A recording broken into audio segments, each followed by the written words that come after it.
No, It's made it back in somewhere. Yeah. You know what this vlog clearly needs more of? The camera being right by my chest and me hiccuping more, because I'm sure people will want to hear that.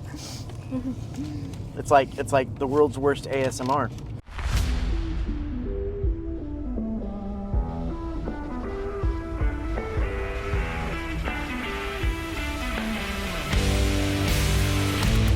What's going on, everyone? This is the Aggie Game Day Extra Podcast. I'm senior Texas A&M sports writer Travis Brown, alongside one Maxwell Crawford, chief meteorologist. Max, hello. You done good on that Arkansas forecast. Thank you. That was a tough one, but just remember that. Keep that same energy because the LSU forecast is a lot harder and has a lot more room for error. So just remember that. All right. Well, we'll try to. Over here, sports reporter Erin Patterson, my road trip buddy this weekend. Erin, how are you doing? I'm good. How are you? I'm lovely.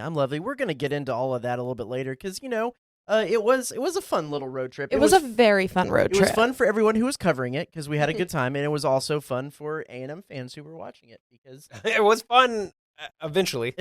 Yeah. It was fun to start. It was fun to finish, and that's all that matters. There you go. The stuff in between was a little bit stressful. It's not about the journey. It's about the start and the finish. Something I never knew that I needed in my life, though, were Max Crawford tweets during a A&M football game. Did I tweet that much? You had one selfie specifically at the end that was iconic. I try not to tweet during games because my thought during games are usually very emotional. I was about to say, we need to get you hooked up with some Max Crawford text messages during an Aggie football game. That's my outlet, is a couple of different group texts that I'm involved in. And those will never see the light of day, hopefully. Those can get a little wild. Very dramatic. A little crazy. I'd love to be a part of it. You're okay. We can add her to the group. Yeah, there you go. Yeah. Okay, so we do have a little housekeeping matter to clean up here, because Erin walks in here while we're trying to set all this up, and then just tries to drop like existential life questions on us, and I really don't know. And Max, I feel like this is something that you would know, but why are bathrooms called restrooms and not bedrooms? Yeah, because this one is kind of twisting my brain. I am gonna take that as a compliment that you think that I would know. It seems just like up your alley of your lane of trivia. Because it's very trivial and it doesn't really matter, No, and so you're just kind of thinking to do with like where farts go. I don't know why you keep trying to push this narrative that like I more than other people enjoy potty humor when that's really not that much the case. Because I'm the one who enjoys it, and so it's fun. My only answer to that was, well, I don't think a lot of the English-speaking world besides America calls them restrooms. I think that's like an American closet? thing. No, the washroom, I think, is what a lot of people call it, or the facilities, or the lavatory, the dunny, the toilet is what. Because I'm learning some of this from Bluey, is they just say I'm going to go to the toilet or I'm going to go to the dunny. So I don't know. I don't know why you would call that the restroom. Oh, well. No, you don't do the AI overview. Stop that. Well, that is so. Which one would you like me to? I don't know. Cite here. Wikipedia. A public toilet. No, because that's literally just But the that's page a rest for stop. public toilet. A rest stop makes sense. Maybe that has something to do with it. Yeah. But a rest stop makes sense because you can be on a long road trip, stop at a rest stop, and you get to stretch your legs, do all of that stuff. But when you say, "Oh, I'm going to go to the restroom," which technically, I guess, only in America, is a very driving proper forward term, yes, and professional term to say you're going to the bathroom. Maybe that's how we got there.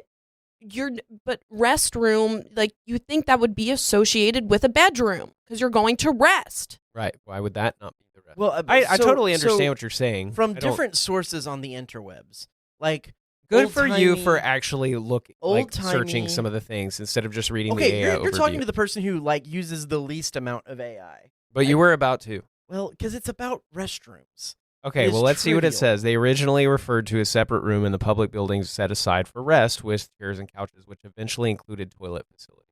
Yeah. So you literally used to be a restroom, and they just decided to go ahead and throw a toilet in there, too. all of the different kinds of chairs. I mean, I've been in some fancy smanchy bathrooms that do have couches and things like that, but those are fancy bathrooms. Have you ever been in one of the bathrooms that has the attendant that you feel the need to tip? You know what I'm talking about? Yeah. I don't like that. I don't like it either. I don't want to tip someone. It's either at a fancy restaurant or it's at a club. I don't want to tip someone or a bar who is sitting there while I'm using the facilities. Yeah. Max is over this conversation. Let's get into the. I'm bitter about you just being like, let's go to the fart expert, Max. And let's check in. Okay, let's check fine. in with the fart guy. We will officially. I hate that. Maybe bury that joke right now. No, because now that I've told you that it bothers me, you're going to bring it up every week. Well, not every week. That would be redundant. Maybe every other week. On next week's Aggie Game Day Extra podcast, Travis rage baits. Yep, it's going to happen. For the whole Travis hour. does that all the time That's anyway. just called the Aggie Game Day Extra podcast. That's just what we do here. That's the whole reason I wanted him on this. Let's get into the headlines. Speaking of rage baiting, Max Crawford, A&M football is fined $50,000 for faking an injury, or allegedly faking an injury. Well, I'm going to start, Erin, with you because you were the one who was down on the field. You actually got this. You got this footage that I'm about to show while you're starting talking. What did you see on this play? Because we knew at the time that when Tyreek Chappelle went down, it was after the ball was spotted, and so they were flagged in game. They lost a timeout. We knew that was a situation there. But what did you kind of see from all of this? It's so funny. We were talking about this yesterday too. When I'm shooting a game, I'm not always necessarily looking for that kind of stuff. I always keep if a player goes down I don't delete the clip. I keep it because God forbid, let's say he shows up on the SEC availability report and we're like, wait, he didn't get injured. And it's like, wait, no, he did go down in this quarter of this game. And so it's always just good to have. But I remember going back and looking for the VO for the show yesterday, and these clips were right back to back. So that's how I know that it was the play that this alleged injury happened. But when you go back and you watch it, you see him in the corner and there's no contact. And then the next clip, he's down on the ground. Right. So it's definitely very interesting watching it back. I don't know if I necessarily saw anything crazy happening on the field. It was just a play happened and then all of a sudden he was down, and well, that's where my camera went to. So let's fill in the blanks here before we get to Max. What you're not seeing in between these two shots is Tyreek Chappelle, number 7 in this video. He's over there on the right side. He kind of pulls up maybe a little bit, but he seems like he's mostly fine. And then they move the ball up, they spot the ball, and after they spot the ball is when Chappelle goes down on the ground and trainers come out. There's a new rule this year the NCAA passed to try to keep teams from feigning injuries and slowing offensives down that said, if you're going to go down, you have to go down before the ball is spotted. Once the ball is spotted, if you go down with an injury, it's going to cost your team a timeout.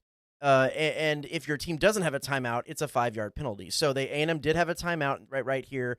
They charged them with the timeout. The SEC also passed another rule back in 2022 that said any instances where it looks like there could have been faking an injury to gain a competitive advantage, they'll send that video off to the national coordinator of officials for the NCAA, and if he deems that it was faking an injury or seemed to be with a reasonable probability that they were faking an injury, the coach gets a public reprimand and it's a $50,000 fine. Well, that's exactly what happened here, and the national officials said that because he went down so late, because that according to video they had, there was an assistant coach on the sideline who was kind of pointing or motioning for him to go down.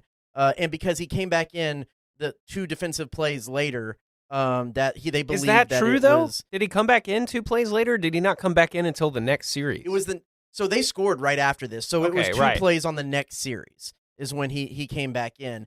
They said that the fact that he came back in then and that the coach was motioning down was kind of the selling forces of why. Now we asked Mike Elko about this on the teleconference today, the SEC teleconference.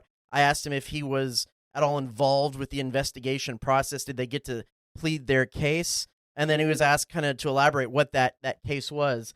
Here is what he had to say about that. But I think when you have one situation in 20 games, there's probably a little bit of a bigger picture to it than maybe we were offered the ability to present. You know what? We're gonna go ahead and play that again because I think it was. Yeah, I'm not going to comment a lot on it. I just think there's a massive difference between impacting the integrity of the game and an isolated situation, and that's why I disagree ultimately with the decision. We respect it. We appreciate the job the SEC office has to do, but I think when you have one situation in 20 games, there's probably a little bit of a bigger picture to it than maybe we were offered the ability to present. So, Max, we're going to get over here to the fan, the heart of this. What are your thoughts on this whole situation? I have a bunch of different ones. None of them are all that, to me, emotional and sourced in anger. I will tell you that most of the thoughts I have from this are probably pretty subjective and biased towards, I don't think that Elko teaches his players to do that. I'll start with this. The thing that bothers me the most is the stuff that kind of came out today when Elko said we didn't get a chance to repeal. We didn't get a chance to tell our side of the story. We didn't get a chance to explain what happened or anything. They just said, you know what? We saw it. We looked at the video. You did it. $50,000. I have a problem with that. Like that there is no real appeal process for it. And now if it happens again, it's a $100,000 fine. And if it happens again, which, let's be real, it probably won't, right? But if it does, all of a sudden it's like, okay, if we do this again with a player who actually has a non-contact injury, he could face suspension? Like that's, I don't know. That's kind of insane to me. And they don't even get a chance to explain what happened on the play. It is split down the middle between Arkansas Twitter and A&M Twitter about whether the coach was telling him to go down because they needed stoppage time or if the coach told him to go down because he needed to go down and there wasn't enough time. Like if he was trying to hobble off because he didn't have time to sub. And so to avoid calling a timeout, he said, let's just get down so you don't hurt yourself more. I understand how this got to the point that it is at. I perfectly understand that. But just the fact that like nobody from the A&M side said, look, no, here's what happened is just kind of weird to me. I think the biggest thing that I will say beyond that, from an objective perspective, is that Arkansas fans were so mad about this. And I don't really understand how you can be mad about it when we were punished, quote unquote, in the game by being charged a timeout. And if your reasoning for why we're doing this is to avoid stoppage of game clock, but also prevent them from being able to get to the ball quickly and stuff like that, that point is moot because we were charged a timeout and they got stoppage. And so like, to me, it doesn't make sense for us to have done that if we were charged the timeout anyway. And so I don't A&M's a bunch of cheaters. Like, honestly, if I was an Arkansas fan, I would be a lot more frustrated at a couple of plays before when Taylon Green got sacked and then it took almost a full minute of game time to get set back and run the next play. Because if they would have gone hurry up, even after being sacked like that, I think they would have had, instead of, 10 seconds, 8 seconds? It was like 18 for the last few plays. Oh, right, exactly. Instead of that, maybe you score with like 45 seconds to a minute left, and all of a sudden that onside kick actually matters. Mm-hmm. That's what I would be more pissed about if I was an Arkansas fan and not this, that ended up giving you extra time anyway. Does that make sense? Yeah. To me, it's a moot point to be trying to argue it as an Arkansas fan when we were punished in game for whatever it is that we ended up doing. Well, and two things. First, when you're talking about what the coach could have been doing on the sidelines, too, that rule about going down before the ball is spotted is new this year. And yes, of course, they coach the players up on these things, before the game happens, but it's in the middle of the game and new things like that. I could see how a coach is like, no, you need to get down before the ball is spotted so we don't lose a timeout, and would be gesturing towards that. Plus, we've seen instances where, especially a couple years ago, it was pretty rampant, where there were certain teams that would go down anytime a team started using tempo. Arkansas didn't use a whole lot of tempo in this game, and I would think the fine would come when you have a few instances within a game where you can point to say that there was a pattern here, not that it was just an isolated incident like this. I never would have thought A&M was the first team under this 2020 rule to get fined for faking an injury, which is kind of wild because I can think of other times where it seems like there was a pattern of guys going down in games. And obviously this is where the bias comes into play here, because I don't believe that Elko teaches his defense to do that. And if you're looking at it from a strategy standpoint, it doesn't make sense for us to have done that, because why would you? The clock is running. Yeah. Why are you trying to stop the play? Like, Pitino was not calling the timeouts. Again, that's another thing. I'm pretty sure they still had timeouts to spare. I could be wrong when the clock ran out. So, like, it doesn't make sense for us to have gotten stoppage when, like, that just, why would we have done that? That would have been such a stupid strategy. And so, like, all these people are, from the Arkansas side, are like, A&M's a bunch of cheaters, and they really showed their true colors there. The Arkansas fans behind you were not very happy. We were not playing the audio in that clip because of that. The audio on that clip can never be seen by the living daylights. Get the F up and stuff like that. They were, it was pretty aggressive. I'm not gonna lie. Like, okay, I understand. I don't know why A&M would do that as an employed strategy in that situation. When they had so little time, why would we try to give them more time? Exactly. So, yeah, that's where I sit on that. Let's go on to the next one. A&M comes up. They're number 3 in the AP poll for the first time since 1995. It's the first time that A&M moved into the number 3 spot in the middle of a season since 1975, the team that they honored 2 games, the last home game. It was Southwestern Conference Championship team back there in 1975, moved up to number 3 late in the season last year. I think as soon as everyone saw Miami fall to Louisville on Friday night, you kind of assumed if A&M took care of business against Arkansas, they would move up into number 3. Aaron, I know you've had hot takes on the top 5 all year. Is this where you think A&M should be? What's kind of that vantage point of the top 5 from your perspective? Well, I think the top 5 looks good, minus Indiana. You're not a big Indiana believer? No. Okay. No. I'm so sorry. Look at their schedule. Oh. I mean, that win at Oregon, pretty impressive. Yes, but again, it's the same thing, and this is what I started this year off with. Ohio State. Okay, their one impressive win of the year is going to be either Michigan or Penn State, and then they go on and play Boston College? Yep. No, that's not how we're going to be doing that. So, yeah, Indiana will be my hot take this week. I don't think that they should be there, but I guess that, timing allows that true colors can show and whatever, but I think it's a good place for A&M. Bama's moving on up as well. Right so, as they should, I think. Yeah. I think as they should as well, but that is my bias kicking in. And this is a point to be raised, and I think coming from my perspective as just the innocent bystander to all of this, A&M, I don't think A&M is getting the kind of attention nationally that is deserving of a team who is number 3, who is 7-0. It seems like the conversation is still that, the SEC title is Alabama's to lose, is Ole Miss's to lose, potentially even Georgia working their way back in, even though Georgia's defense is really bad this year. I feel like every other team has a little bit of more of a the prediction analysts and the algorithms are saying that A&M is like the 4th best defense, but they're the only undefeated team left in the SEC. To me, a lot of that is, okay. Well, if you look at the other SEC teams around them, A&M doesn't play any of them in conference play this year. The only chances they have at ranked wins now are this week at LSU, Missouri, and then Texas potentially at the end of the year, depending on where Texas stays. Is this something? I feel like if it's something that I'm sensing and feeling, it's certainly probably something you're sensing and feeling.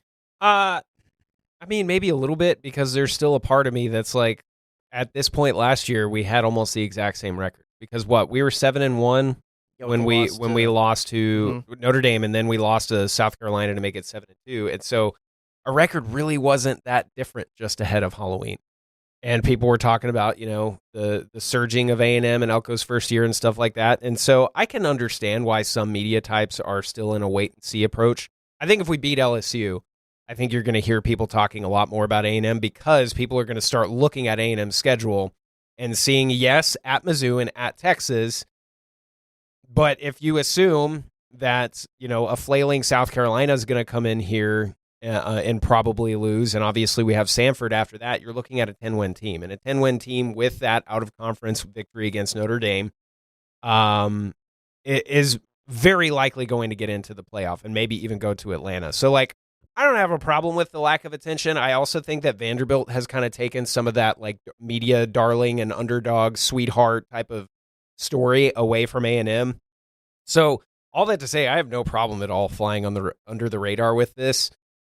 And I think that the due respect that the team has, assuming it is due, will come with a victory in Baton Rouge this weekend. So I think it's going to come. I think the hype train will really start to get going if we're actually able to take care of business on Saturday. I would like to add something to this. I also agree with you that A&M is not getting the media recognition that it should be getting, especially in moving up to number 3 this week. I think a big play in that does have to do with SEC becoming one conference and not splitting between East and West. And the reason why I say this is because now you can kind of just, until next year when you have your 3 consistent opponents for however long, but when they morphed it together, you kind of create your own scheduling and all of that stuff. So you see teams like Alabama, who have been a top team in the SEC for however long, they're going to consistently want to play against the top dogs and all of that stuff. And that's a point that you made when we were on our road trip and we were talking about how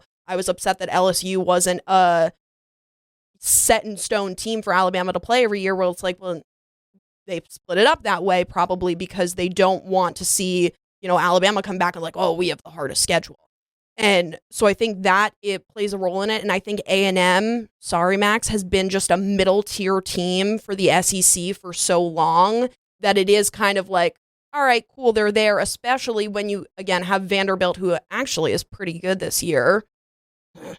But when you have Vanderbilt, who's pretty good this year, they're getting more of the media recognition than A&M would. But I think the conferences combining, played a huge role in that. Yeah, and A&M has had trouble even going back to the Sumlin era of finishing seasons off. It was always the November swoon. Right. And so they kind of have to overcome that demon, I think, before fans and prognosticators alike will kind of believe in it. And that's exactly the stance that I've been taking with this whole thing, especially in terms of where we're going to end up when the season is over. It is absolutely an accomplishment that the team is where it is, but it's still very much we need to finish and show that we are capable of still beating teams at the end of October and into November and stuff like that. Because we also had some Jimbo teams that would get their losses out early and then kind of surge in November.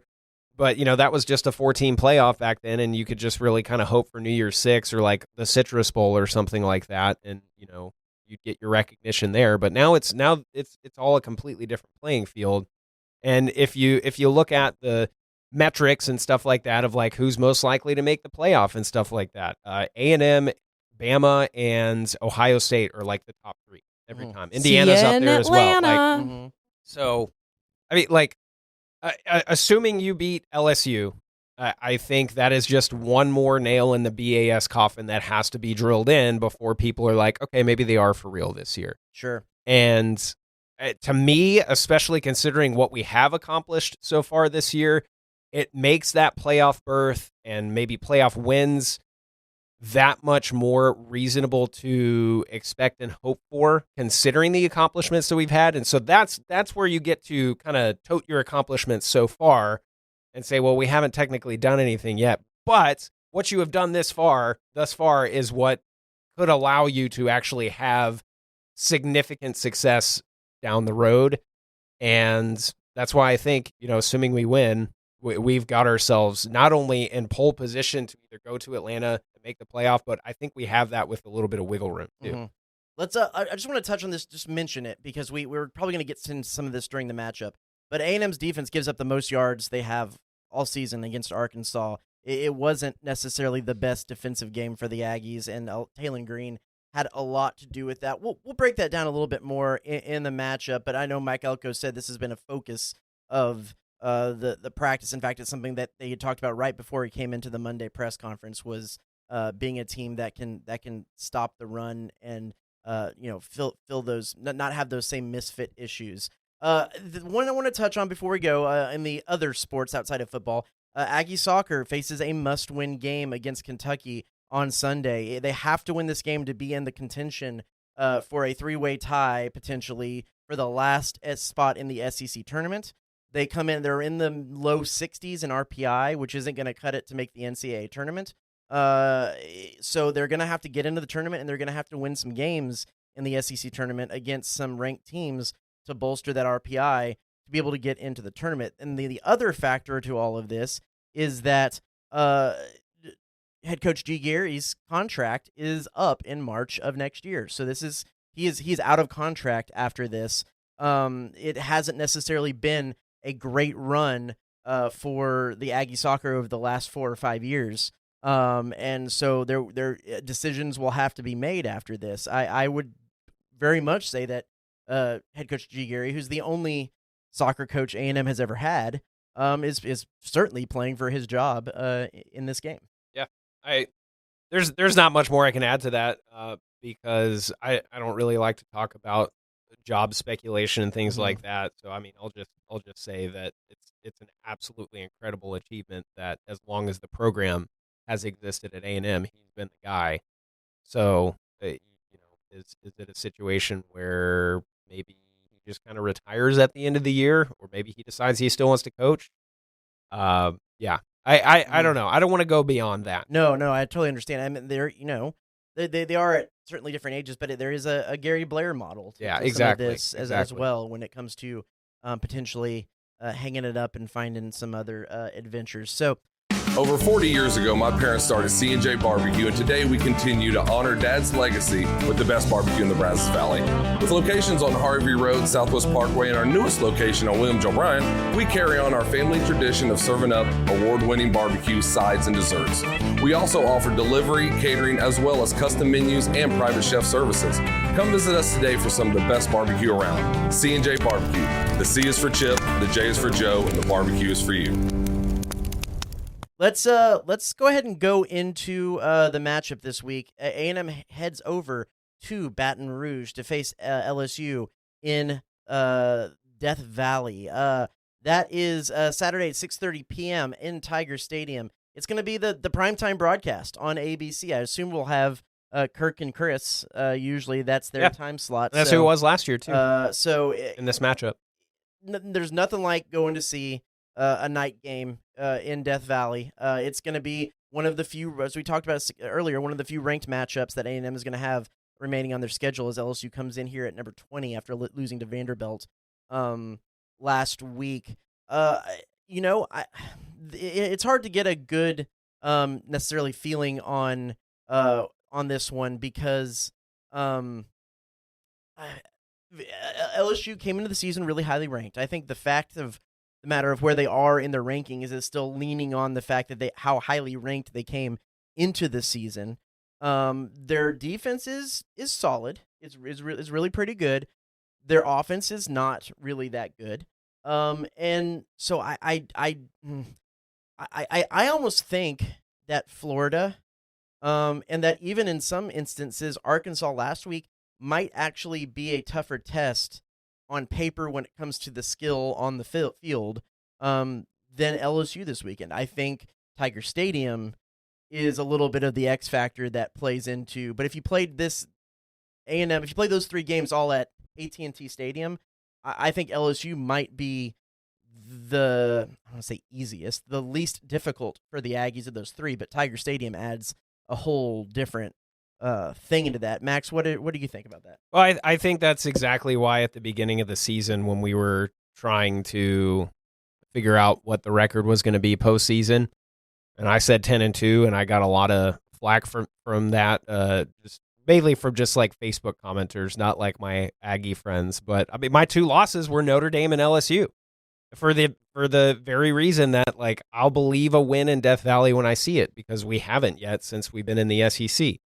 And we came into that season with all of the, Nussmeier was in the Heisman conversation, a healthy Nussmeier, and they had picked up so many players in the portal and stuff like that. And to me, that was just like, you know what? I don't see our team rising up to that challenge at that point in the year, but I think that they will win the other games. So I do have to remind myself of that. And yes, I do think there is a Death Valley advantage. I think it would be silly of me to speak of that and downplay it when so often you will hear me talk about the advantage that we have when we get to play at Kyle Field on a night. So yeah, I think I think it is a little bit difficult to get a handle on, because I want to see us be able to score, and I want to see our defense bounce back in a way that I know they can, but I just don't know if they will. You always talk about how defense travels, so I'm not super worried about that. Obviously, it didn't travel very well last week, but I think that's a whole other conversation about how good Arkansas's offense is compared to LSU's offense, which is not. Erin, we're going to get to your take on that real quick, but first, while we have Max here, and before we're recording midday Wednesday, before we get to the 4 o'clock and messing with the 4 o'clock broadcast, we do have a meteorologist here who is a part of our podcast, and there might be a chance for some rain issues here. So, Max, what is this going to look like? Well, I tell you what, and yes, we do have a meteorologist here, but I, for one, am glad that I'm not having to specifically make the forecast for the Baton Rouge viewing area for this weekend, because this is a difficult forecast.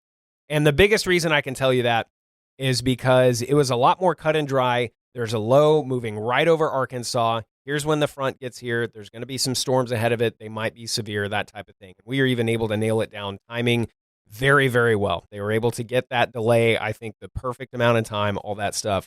I don't know that we're going to have that kind of foresight with this system, because it's a little bit of a weaker system. It's a slower moving system. There's not a big front that's going to clear everything out. There's a lot of humid and unstable air ahead of it.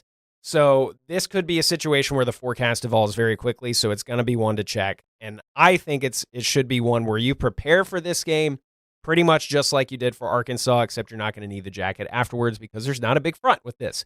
So here's the low that is going to impact us first, and by us I mean BCS, on Saturday.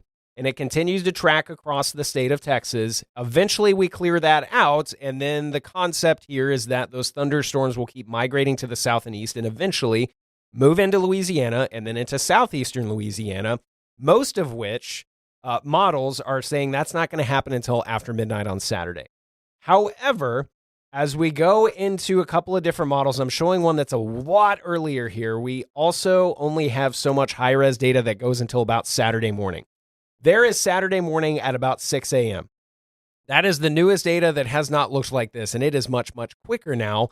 And so we watch here, and now we have to go back to low res, and it's got showers as early as 10 a.m. on Saturday, and it keeps it going all the way through the day.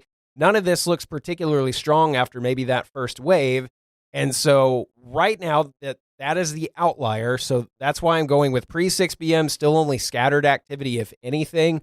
And then more post 8 p.m., I've bumped that rain and thunderstorm chance up to about 60%. I don't think the severe chance is as high as it was in Arkansas, but I do think lightning is a potential. I think it is possible that it is raining.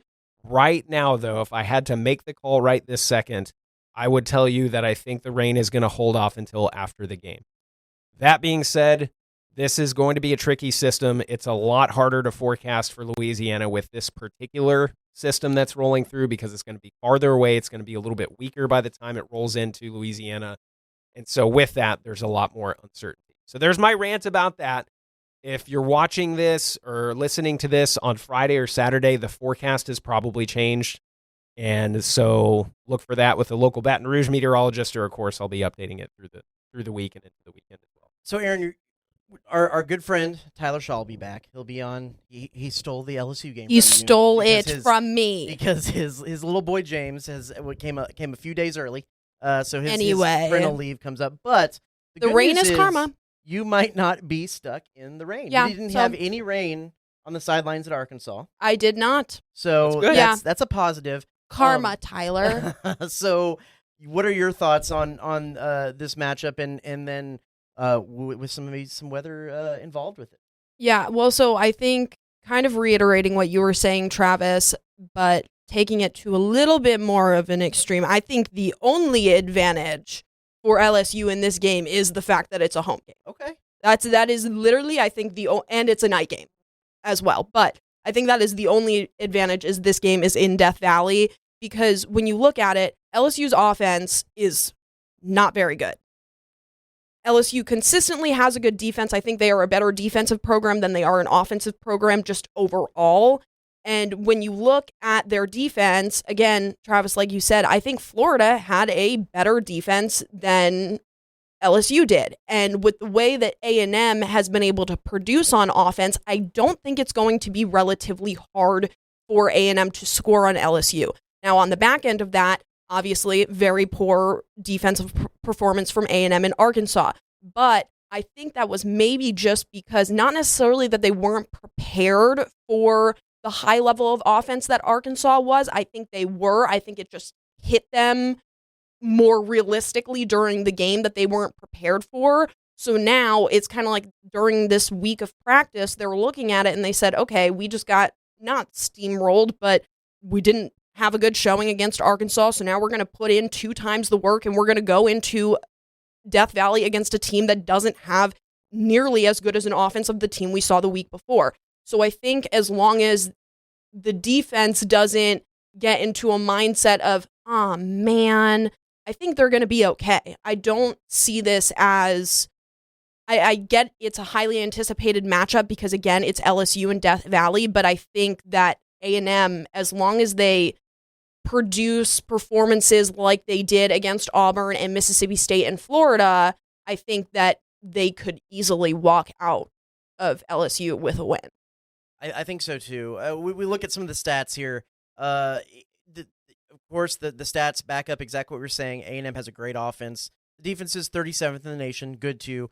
LSU's total defense, 26th in the nation, but their offense is 82nd. Though the matchup that really stood out to me, that kind of piqued my curiosity, is the red zone matchup. A&M is 9th in the country in red zone offense, scoring points on 96.3% of their appearances inside the 20. And LSU's red zone defense is 32nd in the country, allowing just 78.6% of those. That's pretty darn good. I'm curious to see, A&M's red zone defense has been pretty good at holding teams to field goals. Okay, is that why that's at 125? Is because it's points? It's at all? Points at all. Okay. I was going to say, I feel like we've been pretty decent in the red zone this year. Yeah, it's points at all, but A&M's been really good at holding teams to field goal. The touchdown percentage is really good. But just that offense, A&M's offense in the red zone to LSU's defense in the red zone is something that really piques my curiosity. And then both teams are pretty good at sacking the quarterback. Of course, the A&M being better 6th in the nation with everything that Cassius Howell has been able to do. We've talked a lot about Death Valley Tiger Stadium. A&M hasn't won there since 1994. It was that season that they started 7-0. That was the last time that A&M won at Tiger Stadium. Is this the year? Because it has been extremely elusive, and it has been a place that even when A&M looked like maybe they could be the better team, it's where the dream goes to die. Yeah. I think this year we have as good a chance as any. I think maybe in recent history, you could argue that 21 game that ended up being Coach O's last game was probably stolen from us from a dude who ended up being our quarterback. But beyond that, I mean, a lot of those Baton Rouge games have not been even close, even when we had Johnny. And so, yeah, I think this is as good of an opportunity as we have as any. I think you got the nail on the head that it is going to be who can finish the most drives.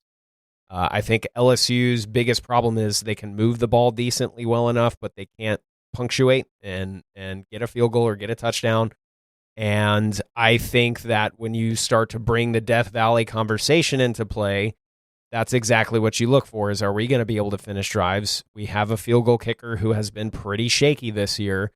And if we have to kick a 45-yard field goal on the right hash, like, am I all that confident that we're going to score points there? So I think not only, obviously scoring a touchdown in the red zone would be optimal, but I think getting up to that 5, 10, 15-yard line is going to make that much more of a difference for if we can close out the game, because I think we're going to need every point at least all the way through the end of the third quarter. I think there's a potential here that if we stop them on the ground and we force them to pass, and Nussmeier is not magically healthy and they don't have a Van Buren resurgence similar to what happened with Marcel and them last year, I think if we can force them to pass, I think there's a chance we run away with it and we take the crowd out of the game and stuff like that. But to me, I think that's looking at it with some maroon glasses on. I don't think it's going to be that easy. I think there's going to be a little bit of shakiness to start, like we have seen at away games before, especially with Notre Dame. But what we also did is we were able to back up any mistakes that we made by going down and scoring points. Are we going to be able to do that in Death Valley? I think if we keep from getting outside of our own head or inside our own head, whatever the flipping phrase is, I think that they will be just fine. If they go out there and they execute the way that they know they can, I don't think that this is going to be a loss. So that goes into preparation. That goes into how well are you prepared throughout the season? How battle-tested are you? How healthy does everybody stay? So that's why I give us the nod. I think I completely agree with Erin. I don't see a position matchup besides maybe their run game versus our front seven that worries me. I think Caden Durham's going to get some chunk yardage. But other than that, I'm not super concerned about anything that the players are going to throw at us. I think this has to, my take kind of has to go back to Arkansas. And we were just seeing some clips there of Arkansas's offense moving against A&M as they put up so many yards on the ground. Arkansas's offense, you alluded to it a little bit, I alluded to it a little bit, you did too, and we talked about it in our game recap some too. It's just so different than anything they're going to face this year. Maybe South Carolina with Lenora Sellers and what he's able to do, but I don't even think they have the same full set of pieces on offense like Arkansas does. I think when we look back at this season and look at especially the rushing defense stats for A&M in that game, it's going to be a little bit of an anomaly. Because I think so too. Talon Green is an incredibly good athlete. And he didn't make any mistakes. Other than holding on to the ball a little bit too long, but he didn't turn the ball over. No, and he, in fact, I want to kind of ask you a little bit about this too. He took over that game in the last 2 minutes of the second half when everything, A&M was up 21-6. They looked like it was going to be smooth sailing, that the game was kind of already in the bag. Talon Green actually gets injured and goes out and is in the training tent for a very long time, put on a knee brace, comes back out, and I think that the feeling I still had is like, okay, this game is pretty much over. There's nobody in the stands. It's raining, like whatever. And then he comes out and scores basically 14 straight points almost on his own to get them back within one score. From where you were, how did the momentum kind of feel down there on the field, and do you see this as kind of a one-off situation for the A&M defense? I don't want to say it's a one-off for the defense because I think there's always capabilities of an offense shutting a defense down. I think this was an extreme case for A&M. And again, I just think it's not lack of preparation. I just don't think that they were in the mindset that the preparation was preparing them for, if that makes sense. And I think at the end of the first half of that game, when, Arkansas got within 1 point to end that half.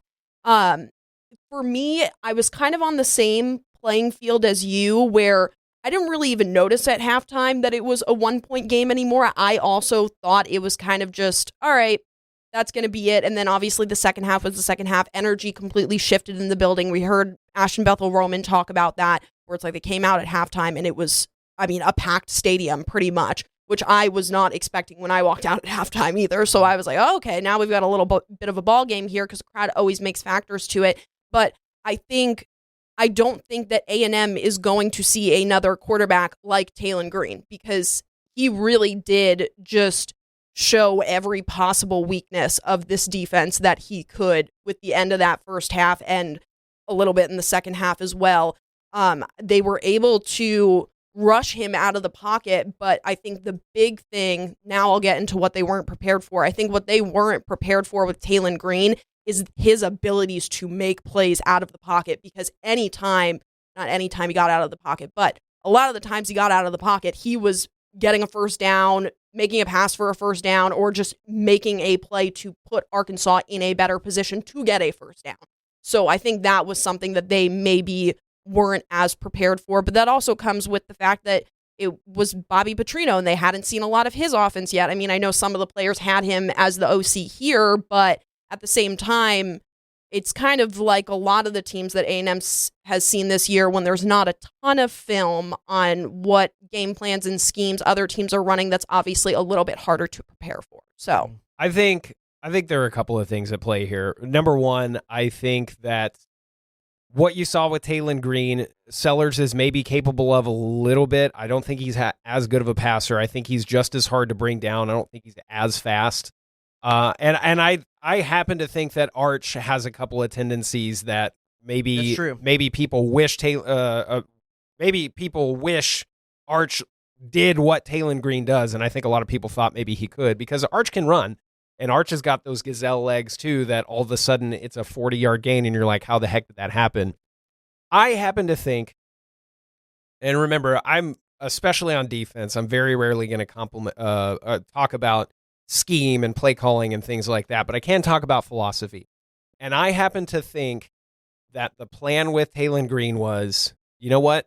We are going to force him out of the pocket because we know he can be dangerous in the pocket. He can make those home run throws at ease, and we will take him scrambling for a first down and over him throwing for a 60-yard touchdown.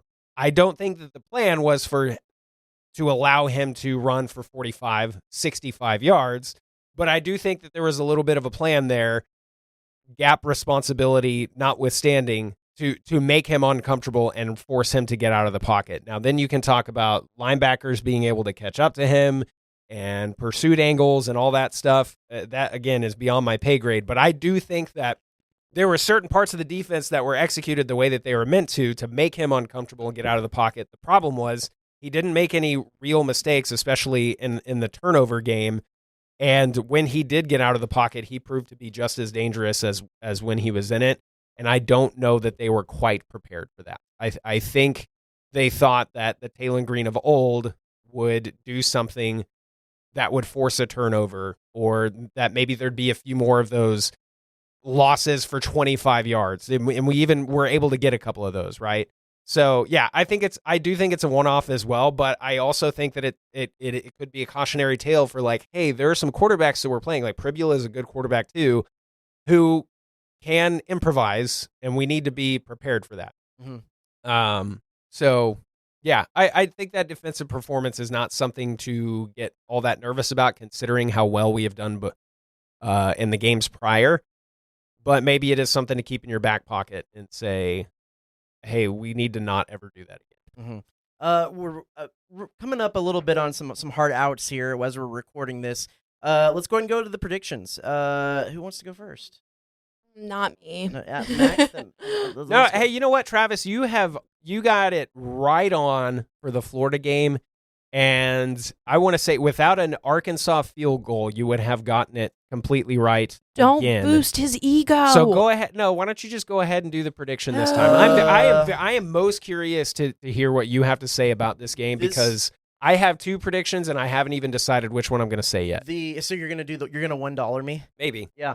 I think this one is going to be lower scoring. Not hard to do. No, I do think it's going to be a little bit less of a shootout. Give me like A&M. I just don't know how close it's going to be. Give me A&M 34. LSU 27. Okay. 34-27, A&M wins. Erin? 28-17 28-14. 28-14. Okay.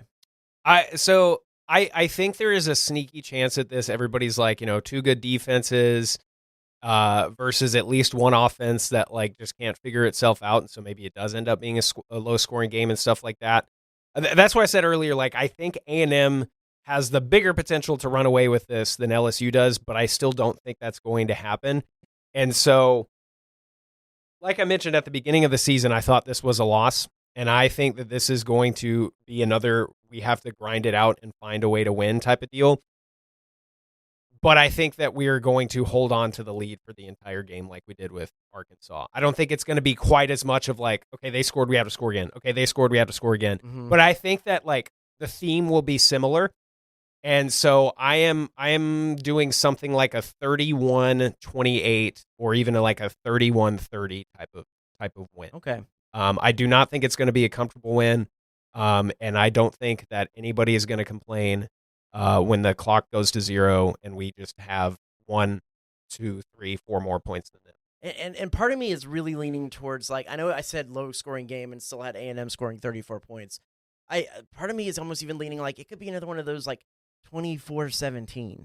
Yeah, I think it's certainly a possibility because I think maybe we're not giving LSU's defense enough credit here. I mean, Whit Weeks has apparently not been practicing all week and has not been bearing weight. This is Their according to On3. Has some injury issues as well.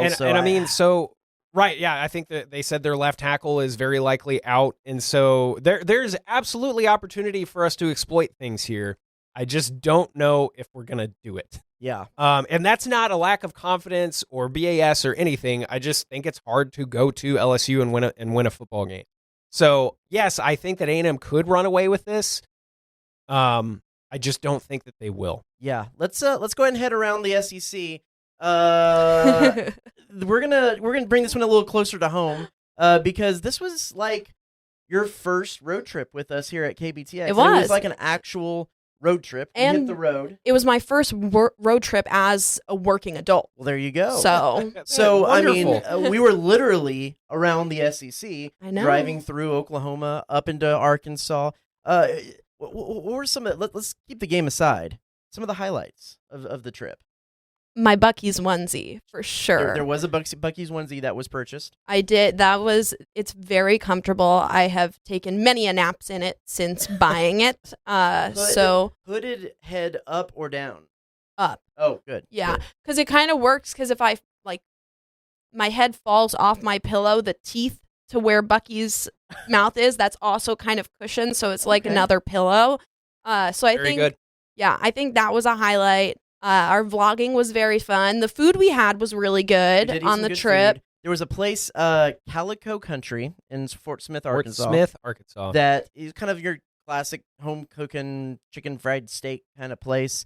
But they bring you bread out as like an appetizer, as a lot of these places do. But that bread is cinnamon rolls. There was like 6 full-size cinnamon rolls, and they were delicious. Arkansas I is would beautiful. rather go to the barbecue place that we went to. Okay. I was having a eye-opening experience with these ribs. Oh my God. I love ribs, and these ones were so good. They also had really good mac and cheese. It was a whole hog cafe in Fayetteville. If you like ribs. I'm going to sound like a barbecue snob here, but I have a place to take you if you like pork ribs and mac and cheese. Excellent. And it's a lot closer than Fort Smith or Fayetteville. Perfect. I do love Arkansas, though, and like Arkansas as cuisine is perfectly fine. Beautiful state.